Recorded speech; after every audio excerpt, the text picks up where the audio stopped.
Wheat is inherently inflammatory, and there are multiple compounds in wheat that cause inflammation through different pathways.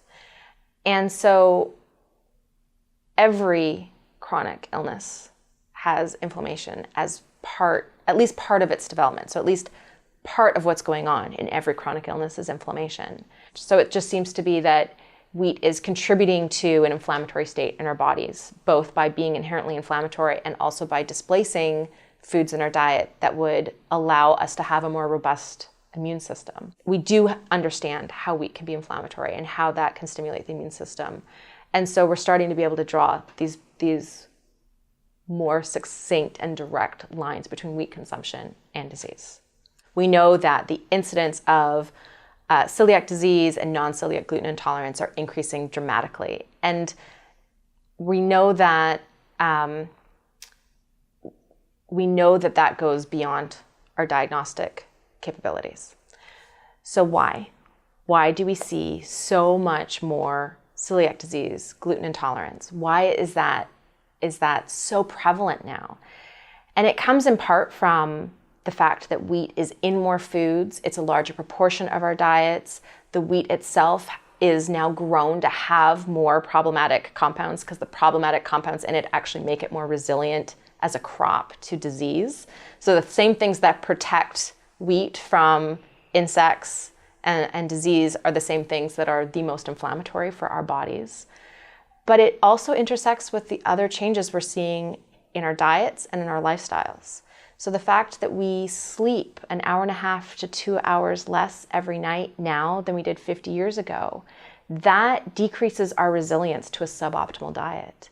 The fact that we're working more than we ever have, we're commuting more than we ever have, we're stressed, we have bills, right? We have two-income households are now the norm. 50 years ago, that was an unusual thing to be a child brought up in a two-income household.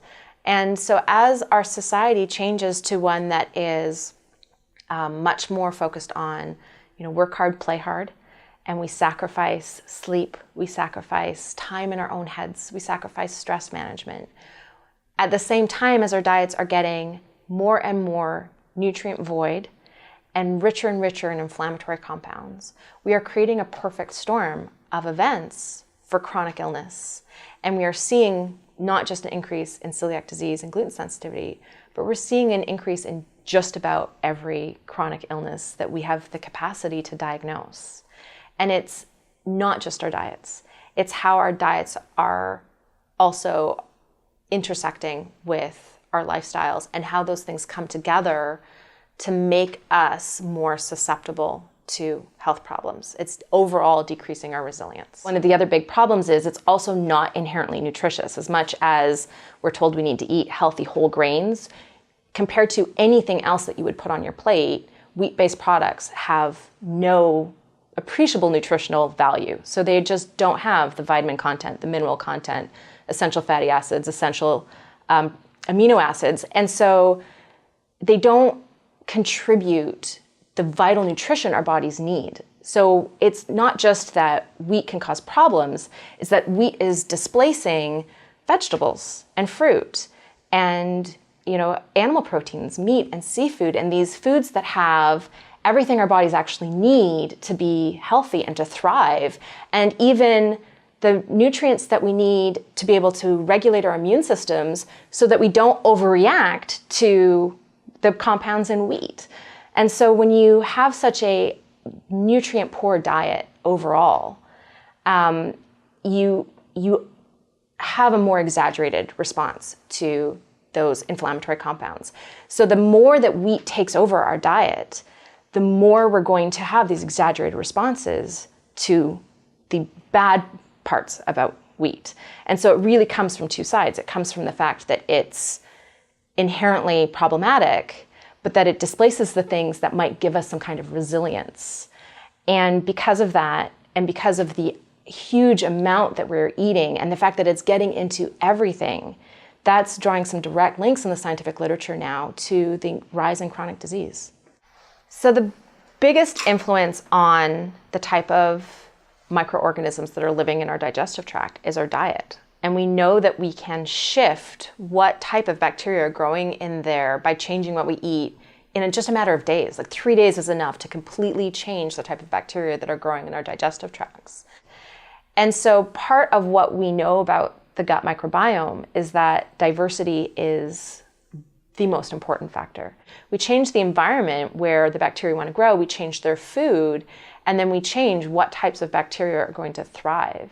So we know that the single best thing we can do for our gut bacteria is to eat a wide variety of fibers, and we get that from vegetables. We don't get that from grains.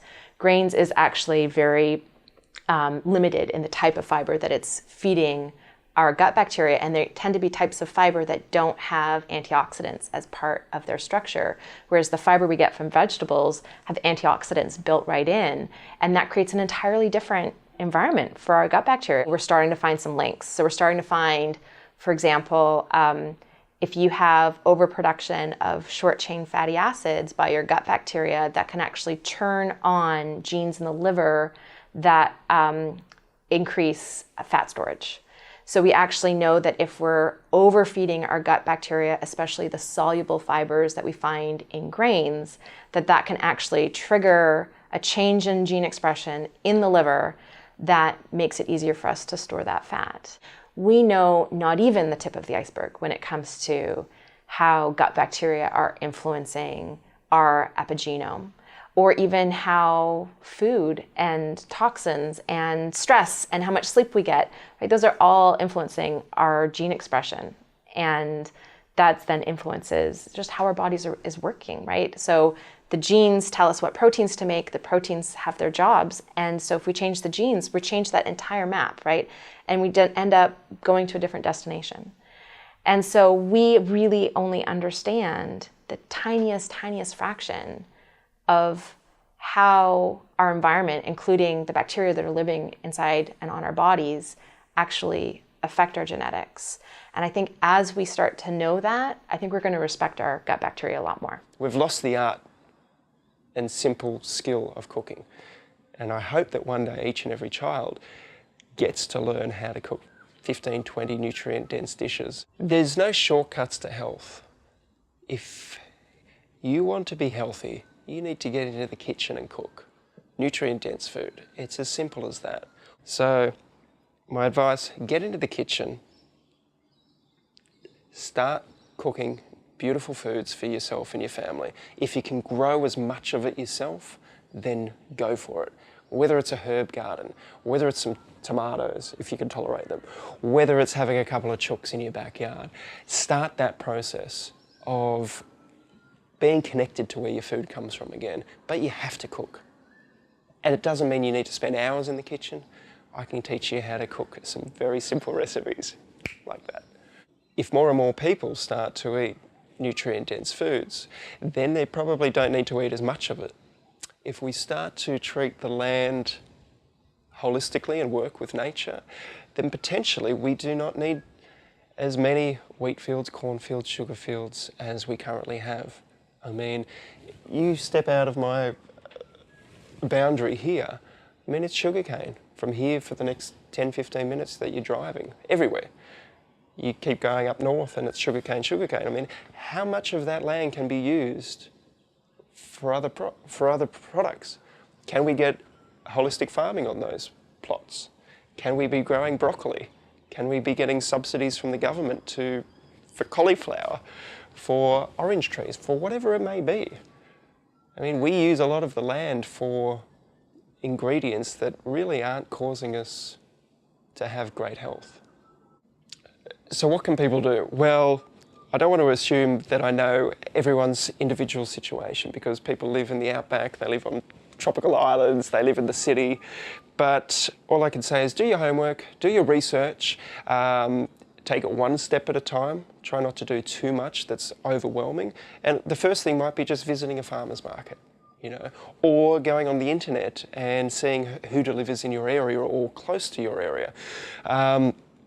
Start off with baby steps, because every step forward is a step in the right direction, especially when you've got health as your main priority. So speak to people as well, especially if you're in an area where it might be a little bit difficult to get produce from, and ask them what they do. You know, maybe you can work together. Well, being a chef, I think I had a little bit of an advantage to adopt this lifestyle to make it delicious. Because that's the key. With any dietary change, you don't want to be eating cardboard. You really want to be eating really delicious food. And we found that the transition for the children, especially our kids, we actually really didn't need to tell them anything. I just cooked food that was devoid of the ingredients that can cause problems for our children and for ourselves. We didn't make a big song and dance about it. I cooked roasts with vegetables. I cooked fish on the barbecue with salad. We made muesli. Nothing really changed dramatically for my children's diet, so to speak. School lunches, you know, they might take a cold sausage with some salad, vegetables. They might take some boiled eggs to school, again with some vegetables on the side or some salad. They might take some meatballs, you know, really simple stuff. I think once you start to respect where your food comes from, I think it'll have a profound effect. Because number one, you're probably not going to eat as much of it as well. You're going to eat nose to tail and start exploring and experimenting with different cuts, which then makes it a lot more affordable for us and a lot more enjoyable, because you get out of your comfort zone and you start to create wonderful recipes in the kitchen. The food that we're eating as a society these days, that is extreme. I mean, you go to a supermarket, and if you put a supermarket in the same spot 100 years ago and got people to walk in there and say, this is the future of food, what do you think they would have said? They would have thought you were crazy. And they probably would have tried something and thought, people eat this daily? And think about it. Have I ever bought a gluten-free product that actually said gluten-free as a substitute? No. Would I? Probably not, because generally they're made up of things that I don't want to be eating anyway. It's difficult because there's so much misinformation out there, and I think people go for something in a packet that's got all these different starches and binders and fillers and numbers and chemicals. I mean, all I'd say is read the packet. If it doesn't sound healthy or it doesn't look natural, then maybe avoid it.